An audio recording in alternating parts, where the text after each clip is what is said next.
Ano nga ba ang ideal mong bahay? Yung ganito ba, yung malaking swimming pool, may magandang view, na may malaking hardin at malamansyon sa laki na may fountain pa. O yung ganito, yung malinis, puti, sa mga timputi dyan, magagarang mga appliances at magandang kusina. Or yung parang ganito lang, yung simple pero may malaking pananiman na anytime pwede kang mamitas ng masasarap na gulay at masusustansyang pagkain. Ganito ba yung gusto mong bahay or yung ideal mong bahay? Pero ano nga ba talaga yung ideal na bahay na gusto para sa atin ng Panginoon?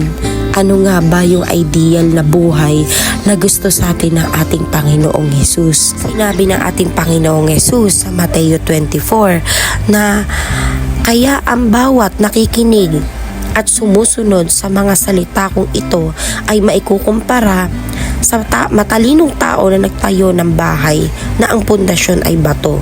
Umulan ng malakas, bumaha at hinampas ng malakas na hangin ang bahay na yun bumagsak dahil iyon ay nakatayo sa bato.